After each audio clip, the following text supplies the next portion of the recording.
She's not going to want you. Is Trump raping Melania? Consensual rape. And there is a thing. It's where the consent is bought on, and as a result, it becomes consensual rape. So you don't think it's possible that she thinks, ooh, like he's so powerful and so good at what he does. Powerful and status, all of these things only matter when the underlying attraction is there. Let's say that my wife is in a car accident and she gets burned. Is she raping me if I sleep with her? No, because the underlying attraction is there. Even though physically that's going to be tough. Physically that's a hard now play. it's going to be tough, but your premise for being together is not destroyed because that wasn't the premise of you guys being together. That wasn't the contract. But if the premise of Melania and Trump is that this guy's smart, he's an amazing politician, businessman, whatever. Do you think she would be with him if he was broke tomorrow, like lost everything? Of course not. Right, so then the premise is the contract says you have to maintain the conditions of which when we first met. Yeah. Whereas when it's love and connection and commitment, we understand the conditions can change, but we're committed to you. For them, they're committed to what their side of the deal was. Let me change my answer slightly. Yeah. In that, would she stay with him if he lost everything and was trying to rebuild? I don't know. I literally, when I'm surprised, I remember her name. So that is like how not attached to that world I am. But I remember Lisa being very impressed when Melania was asked a question about, you know, why are you with Trump? He's just with you for your beauty and you're just with him for his money. Or just somebody said you're just with him for his money. And she's like, hold on, but he's just with me for my beauty. Like, why is there such a double standard? Yeah. Now, my thing is I really do think that there's probably more credit to give to, because what I always tell people is don't worry about getting the money, become the kind of person that can earn that money. Yeah. So it's like most NBA players will never earn a championship ring, but they should still be just beyond proud of themselves for being so good at something that they were able to make it into the NBA. So they're still the 1% athlete-wise. Exactly. Become capable of a championship performance, even if you never win a championship. So it is possible that somebody is just so good at a thing that somebody finds intoxicating that they're able to get past that. So I agree with my wife. There are things that I'm into with her where the looks can and will fade. And I'm still going to be way into her. But I think that there are far more dimensions upon which people can be connected where I wouldn't call it consensual. Rape. Not that I'm ruling out the concept. No, the only reason I would say that is you have to think that is if the condition in which you chose to marry this person, if that was to change, would you still be connected to the person or are you connected to the condition? I think it's all conditions all the way down. Yeah. So if I stopped having a growth mindset and being persistent and taking care of myself and finding my path to confidence.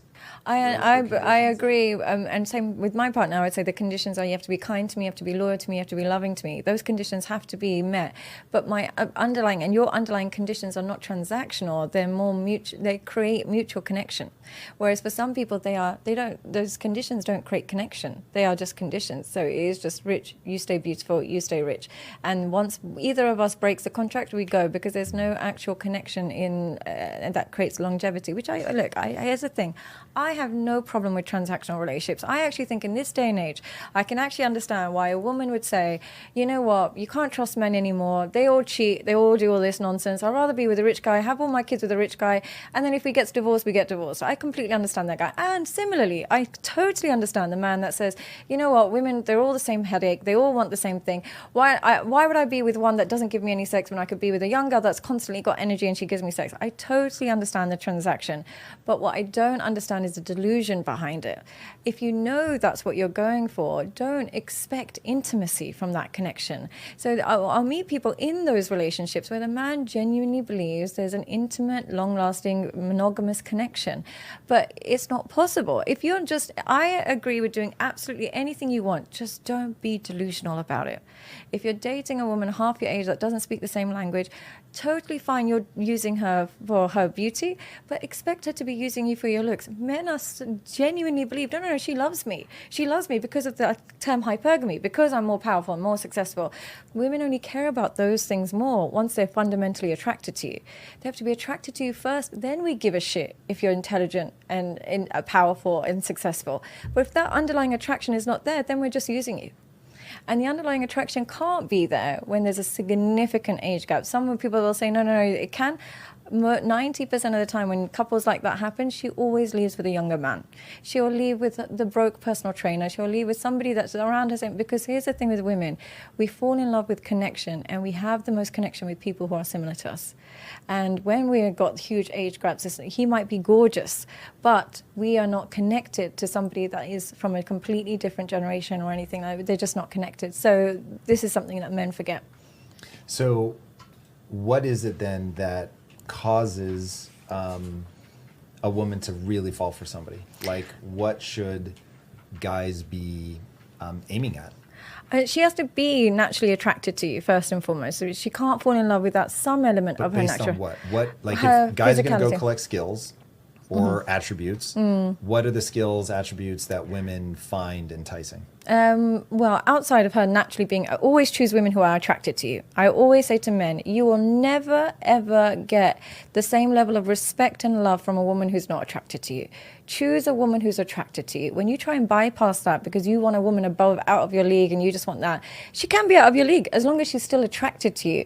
Some women are just attracted to you regardless, so she has to be attracted. And how you measure how attracted she is to you is how much a physical affection she initiates. It doesn't have to be, women won't always initiate sex, but when we're attracted to a man, we constantly initiate physical contact. So how much she has to be attracted to you. Once she's attracted to you, she has to trust your judgment. How does she trust your judgment? You have intense amount of self-control.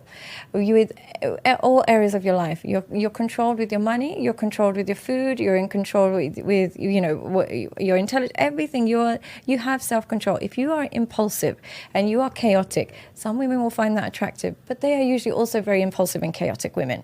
Most women want a man that they know is naturally somewhat responsible. It might sound boring in the short term, but in the long run, there is nothing more unattractive than an old teenager. What is an old teenager? A grown man who's still impulsive. So don't be that guy. It's just not attractive to a woman. Learn to control your impulses, whether that means your aggression, whether that means your anger, whether that means your sex, whether that means your food. You learn the art of self-control, because only through self-control, then you can achieve whatever you want. But without self-control, it's like you have to stop and start. Everything you start in life, you have to stop and start, whether you make money or whether you start a great relationship. If you don't practice self-control, you won't have self-respect, and therefore you won't actually achieve your long-term vision. So really practice a lot of self-control. I would say that is really important for women. And, you know, the usual, obviously, charm and skills and all those things, but you live a life that you're proud of. One problem with men that, you know, not men, but it can be for a lot of people, is what's really unattractive is when a man lives a double life. There are so many men that in public, they might be very admirable, might be very successful, whatever it is, but their private life is one that is shambolic, or one that they're embarrassed of, or they're ashamed of. They might be doing things privately that they're not proud of. You need to become a man that if there was a camera following you in private, you would actually be proud of the things that you do in private. Whereas when you live a double life, the problem is you'll have to use your false self to attract a woman, and then she'll discover the real you and she'll leave.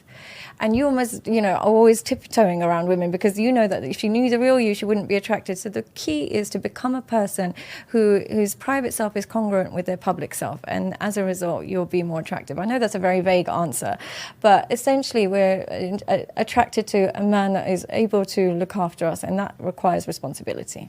Yeah, I won't say that it's a vague answer, but I think it would be useful to understand, one, why aren't men doing this now? Because this is just all from my generation, just common sense. Yeah. So why aren't men doing it now? And then how does this manifest? Like, go start a business, go... Sadly, the reason why they're not doing it now is impulsivity is still rewarded by women, because before they would have to earn sex and they'd have to earn access to women. Now on a drunken night out, they can get her drunk, you can get drunk, and you can get her. So impulsivity in this society is really rewarded. Even when it comes to making money, if you impulsively invest in a particular cryptocurrency, you can become a millionaire overnight. So the culture we live in has rewarded impulsivity when when really we know that it's not actually good for you in terms of your mental health as a man. That's really interesting. So no restrictions on sex means that men don't have to grow up. They don't have to delay gratification. They don't have to. They don't have to do that. They can literally live like a child forever. I live in Dubai, and you will be so surprised that you'll see like men in their 50s still hitting the club every weekend.